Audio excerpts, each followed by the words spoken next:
엔저가 일본 경제에 도움이 됐다고 볼 수 있을 것 같아요.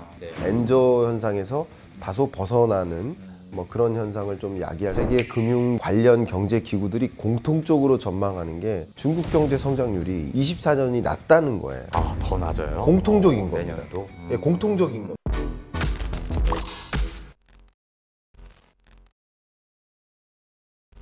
아니, 또 교수님 오셨으니까 네. 또 국제 정세를 또 안 여쭤볼 수가 없을 것 같아요. 네. 또 우리나라가 또 수출로 또 먹고 사는 나라니까. 네.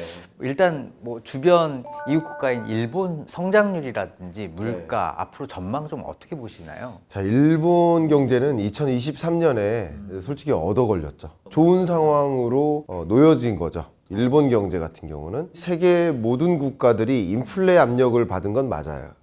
우리나라는 2% 정도의 물가 상승률에서 정점 기준으로 6% 정도를 기록했죠. 6.3%.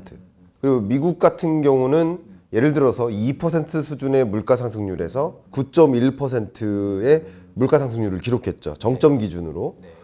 유럽 같은 경우는 한 1% 물가 상승률에서 10%포인트 수준의 굉장히 강한 물가 상승 압력을 받아서 11% 정도의 물가 상승률을 기록했죠. 정점 기준으로 그렇습니다. 근데 일본 같은 경우는 대략 1% 수준의 물가 상승률에서 3%포인트만큼의 물가 상승 압력을 받았어요. 디플레이션을 회복했다라는 그렇죠. 말씀으로 표시를 하시고. 그래서 4%가 된 거예요. 정점 기준으로. 네네. 일본은 잃어버린 20년 겪으면서 물가가 안 올라서 걱정이었고 디플레이션 상황에서 어떻게 벗어날까, 이 디플레이션의 늪에서 어떻게 빠져나올까, 그 고민뿐이었는데 마이너스 0, 1 기껏해야 요 정도의 물가 상승률을 계속 기록하다가 글로벌 인플레 압력을 받으면서 일본 경제 같은 경우는 소위 얻어 걸린 거죠. 그래서 일본 경제를 표현할 때는 착한 인플레라고 표현했어요. 그래서 리플레이션이라는 표현을 썼어요. 착한 인플레이션. 그래서 얻어 걸려서 4%. 그래서 지금은 2, 3% 정도의 물가 상승률로 내려온 겁니다. 그러니까 굳이 따지면 세계적으로 고물가를 만났고 그 고물가에 대응하기 위해서 고금리를 채택했는데 감사한 물가를 만났고 고금리를 채택할 이유가 하나도 없었죠. 그냥 경기 부양만 신경 썼던 거죠. 그래서 일본은 굉장히 좋은 시기였고, 그래서 니케이 지수가 그렇게 사상 최고치를 찍은 이유도 또 그런 세계적으로 금리를 강하게 인상하면서 자산 시장에서 돈이 떠난 거죠. 떠나서 은행으로 쏠린 거죠.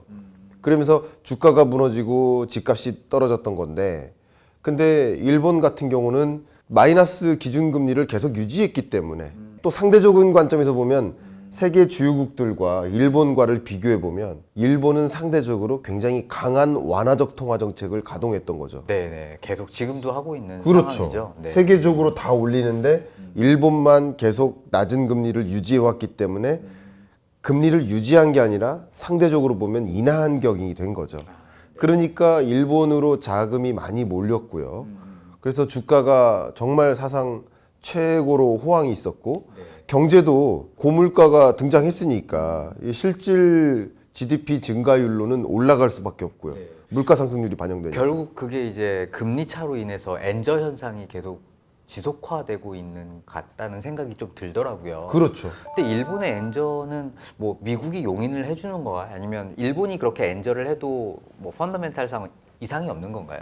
지금 같은 경우는 엔저가 일본 경제에 도움이 됐다고 볼 수 있을 것 같아요. 왜냐하면 물가를 어느 정도 2% 수준을 계속 끌고 가자 하는 통화 정책에 관심이 많고요. 얼마 전에 YCC, yield curve를 좀 금리 인상하는 방향으로 가져가겠다라고 의사를 표명했다가 다시 그런 일 없는 것으로 바꾼 여러 가지 이유가 굳이 금리를 인상해서 다시 디플레로 우리를 만들 필요가 있느냐 하는 걱정이 한 가지 있다고 보여지고요. 어쨌든 물가는 내비두고 경기 부양에만 신경을 쓰면 돼요. 그러기 위해서는 엔저가 더 유리한 거죠. 그러니까 엔저는 쉽게 말하면 일본 여행 가긴 좋죠. 근데 일본인들이 다른 나라에 여행 가기는 부담되죠. 근데 여행 간다는 것도 여행 서비스의 수출입이거든요. 그럼 여행 서비스의 수출입이라고 생각해 본다면 수출이 좋은 거예요. 엔저니까. 또 재밌는 게 우리나라 같은 경우는 이래저래 역풍이었는데 일본과 우리나라의 주력 수출 품목들을 나열해보면 거의 유사해요. 그러니까 우리가 수출하는 게 얘네의 주력 수출 품목인 거예요. 자동차 똑같죠. 뭐 전자통신 기기라든가 선박, 철강 매우 유사합니다. 그러니까 이 엔저 현상 속에서 우리는 이런 걸 이제 수출 경합도가 높다고 표현하는데 수출 경합도가 높은 일본 경제가 유독 엔저고 상대적으로 우리나라의 원화 가치는 강하다. 상대적으로 강한 거죠. 이런 흐름을 유지한다 그러면 이 수출 시장에서 우리의 주력 수출 품목들의 가격 경쟁력이 떨어지고 일본은 좋은 거죠. 그러니까 수출하기 좋아지고 또 여러 가지 경제적 효과를 기대할 만한 것들이 상대적으로 많았기 때문에 엔저 때문에 자금의 유출이 우려될 수 있지만 오히려 일본만 완화적 통화 정책을 가동했기 때문에 자금 유입은 또 일어났었고 그게 일본 경제의 성장세를 만들었던 겁니다. 그런데 24년 성장률은 다시 떨어집니다. 다시 1% 정도로 떨어집니다. 그러니까 23년만 우리나라와 일본 간의 성장률이 역전되는 모습이었고 근데 24년이 되면 다시 일본은 1%대 그리고 우리는 그래도 1% 후반 이 정도의 성장률을 유지하니까 23년 한 해 뭐 정말 우리 한국을 많이 공격했잖아요. 피크 코리아라고. 근데 거기에 담겨 있는 그 팩트들은 우리가 그냥 넘겨갈 만한 그런 주제들은 아닙니다. 그 팩트에 해당되는 것들은 더 주목하고 우리가 이것들을 어떻게 이겨내 볼까라고 우리가 생각을 해야 될 때라고 생각하고요. 잠재 성장률을 끌어올리기 위한 고민을 더 적극적으로 해야 되는 시점 아닌가. 전 그런 생각입니다. 이런 엔저 현상이 내년 뭐 내후년도 계속 이런 고착화되는 건가요? 아니면 좀 바뀔까요? 네, 바뀐다고 보고 있습니다. 네. 왜냐하면 일본이 어쨌든 통화 정책 기조를 다소 긴축적으로 전환하려고 노력하고 있습니다. 그러니까 틈을 보는 거예요. 근데 그러기가 쉽지 않은 거죠.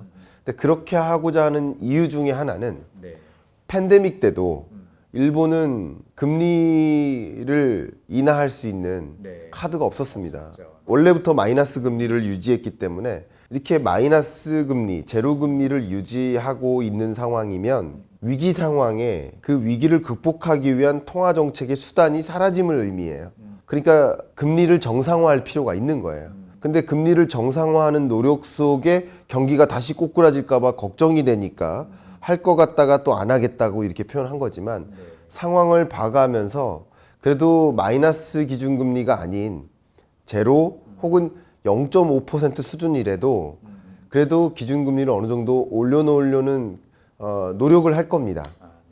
그리고 올려놓는 노력을 하지 않는다고 가정해도 똑같습니다. 왜냐하면 일본은 그대로 유지한다고 가정하고 미국은 어쨌든 기준금리를 인하하는 흐름이니까 일본과 미국 간의 기준금리 격차는 좁혀지는 거예요. 그리고 일본이 인상이라도 한다면 강하게 좁혀지는 거예요. 빠른 속도로 좁혀지는 거예요. 그 이야기는 그런 좁혀질 가능성에 베팅을 하는 거죠. 이제 엔화를 갖고 있으면 안 되겠구나. 엔화 수요가 줄어들죠. 엔화 투자 수요가. 그런 것들이 결과적으로 엔화 강세를 또 어느 정도 엔저 현상에서 다소 벗어나는 뭐 그런 현상을 좀 야기할 수 있겠다 이렇게 보고 있습니다. 그럼 이번에는 중국을 한번 가볼게요. 네. 중국이 생각보다 코로나 이후에 회복을 못 하더라고요. 뭐 네. 부동산 경기도 좀 어렵고 뭐 미중 간의 어떤 갈등도 있어서 더 못 하는 것 같은데 결국 우리나라에 영향을 미치는 또 가장 큰 축이기 때문에 중국 시장, 중국 경제가 앞으로 어떻게 갈지가 굉장히 궁금하더라고요. 일단은 중국 경제를 보여주는 몇몇 지표들을 팩트만 여러분들께 공유해드리고 그걸 가지고 추가적으로 설명을 드리도록 하겠습니다. 중국의 청년 실업률은 20%대 사상 최대치를 기록했었고 그리고 8월 15일부터는 청년 실업률 발표를 아예 안 합니다. 발표를 아예 안 합니다. 전체 실업률은 발표합니다. 청년 실업률을 발표하지 않을 만큼 정말 심각한 청년 실업률의 흐름이 나타나고 있고요. 첫 번째. 두 번째는 좀 강조할 만한 게 PMI 지수인데 PMI 지수도 제조업 지수가 있고 비제조업 지수가 있는데 둘 다 꼬꾸라져서 특히 제조업 지수 같은 경우는 50이라는 기준선을 계속 맴돌고 있고요. 리오프닝의 효과가 나타나고 있음에도 불구하고 그게 떨어지고 있고요. 비제조업 같은 경우도 나름의 정점을 23년 초에 찍었다가 리오프닝에 대한 기대감이죠. 그러다 이것도 계속 꼬꾸라지고 있어서 50에 근접해졌습니다. 그러니까 이것도 중국 경기가 좋지 않다라는 것을 명확히 보여주는 잣대가 되겠고요. 또 대외적인 관점에서 생각해 보면 FDI 유입액입니다. 이 FDI 유입액, 해외 직접 투자 유입액이 굉장히 중요합니다. 중국 경제 같은 경우. 아직도 신흥국이기 때문에 해외 직접 투자가 얼마나 집중되느냐 아니냐 이게 굉장히 중요한데 FDI 유입액이 그냥 계속 곤두박질 치고 있습니다. 이 현상을 실물 경제적으로 설명드린다면 차이나 엑소더스죠. 기업들이 중국을 떠나는 거예요. 떠나고 있는데 해외 다국적 기업들이 중국을 떠날 뿐만 아니라 중국 기업이 중국을 떠나고 있습니다. 그래요? 중국 기업이 떠나고 있습니다. 정말로요. 네. 왜냐하면 장기적으로 유망하지 않다고 보고 있는 거예요. 그 어마어마한 소비 시장이 있는데도 불구하고요. 그렇죠. 중국 기업도 많이 떠나고 있고요. 그리고 가장 중요하게 제가 강조하는 표현이 물가 상승률이에요. 물가 상승률 중에는 생산자 물가가 있고 소비자 물가 지수가 있는데 다 마이너스입니다. 굉장히 심각하죠. 이 물가 상승률이 마이너스라는 거. 더군다나 일본이 마이너스 0.5를 기록한다라고 하는 것과 중국이 마이너스 0.5를 기록한다라고 하는 것은 전혀 달라요. 왜냐하면 23년이 5%고 24년이 4.2%인데 5%대의 성장률을 유지하는 이 중국 경제가 마이너스 0.5를 기록한다? 소비자 물가 지수가? 이것은 우리가 체감하기에 마이너스 0.5랑은 다른 마이너스인 거예요. 굉장히 강한 마이너스입니다. 완전히 디플레이션 상황인 거예요. 네. 그리고 생산자 물가 지수 PPI 같은 경우도 더 큰 마이너스예요. 당분간에는 중국의 소비자 물가 지수가 플러스로 반등하기가 쉽지 않다라는 것을 보여줘요. 중국이 디플레이션이라고 지금 정의할 수는 없습니다. 왜냐하면 아직은 뭐 한 1년 정도간의 월별 물가 상승률이 0 마이너스를 기록한 건 아니기 때문에 지금 한 7개월 정도 0 마이너스대를 유지하고 있는데 이게 몇 개월만 더 충족이 되면 디플레이션의 정의에도 부합할 수 있어요. 그만큼 중국 경제가 좀 안 좋다라고 볼 수 있고요. 아직도 뭐 견해가 좀 다른데 간혹 그 중국 경제 전문가라고 이렇게 하시면서 그래도 중국 경제는 뭐 4%대 성장률을 유지한다. 한국 경제는 뭐 1%대이면서 니네 나라나 걱정하라 라는 식으로 이야기하시는 분들이 계신데 그렇지 않습니다. 이 경제는요 절대 스냅샷으로 비교하는 게 아니에요. 4%인데 얼마에서 4%로 가고 있느냐를 봐야 됩니다. 그리고 앞으로 어떻게 가고 있는지를 봐야 됩니다. 경제 성장률이 이렇게 강하게 빠른 속도로 둔화되고 있는 이 현상이 중요한 것이지. 왜냐하면 그래도 5%대 성장률을 지속할 거야 라고 기대하고 공장을 이만큼 진 거거든요. 채용을 이만큼 늘려놓은 거거든요. 근데 그만큼 성장률을 유지 못하니까 공장을 하나를 처분하고 거기에 채용했던 인력들을 퇴직시키고 이런 과정이 우당탕탕 하는 거거든요. IMF, 월드뱅크, OECD, BIS, 세계 금융 경제 관련 경제 기구들이 공통적으로 전망하는 게 중국 경제 성장률이 23년보다 24년이 낮다는 거예요. 더 낮아요? 공통적인 겁니다. 내년도? 예, 공통적인 겁니다. 네. 공통적인 건데 저는 IMF 전망치를 인용해 드린 것뿐이에요. 5.0에서 네. 4.2%로. 그래도 일본도 내려갈 거고 중국도 내려가는데 우리나라는 그래도 살짝 올라가니까 조금 나은 상황이네요. 그래도 주변국보단. 참 안타까운데 우리나라가 네. 성장률이 23년보다만 올라가는 건데 그건 그냥 다분히 기저효과인 거죠. 높이 23년보다 경제가 좋아진다라고 받아들이기 어려울 만큼. 왜냐하면 23년 한국 경제 성장률이 제가 여러 번 말씀드렸지만 4번의 경제 위기 때를 제외해놓고 보면 가장 낮은 성장률이라고 강조해드리고 있죠. 1980년 오일 쇼크, IMF 외환위기, 글로벌 금융위기, 그리고 팬데믹 경제 위기. 이 역성장 또는 경제 위기를 경험했던 이 4번의 경제 위기를 제외해놓고 보면 23년 성장률이 가장 낮아요. 1.4%가. 그러니까 이 1.4% 굉장히 낮은 경제 성장률을 기록한 이후에 그 수준만 유지해도 그냥 2%는 만들어지거든요. 그러니까 성장률이 중요한 게 아니다. 저는 24년은. 그래서 어려운 국면이 계속 지속된다 이렇게 보고 있는데요. 어쨌든 그 중국 경제를 말씀하셨으니까 월드뱅크가 기여도를 계산했는데 세계 경제 성장률이 예를 들어서 2023년이 3.0이고 24년이 2.7이다라고 가정했을 때 주요 기구들의 전망치의 평균입니다.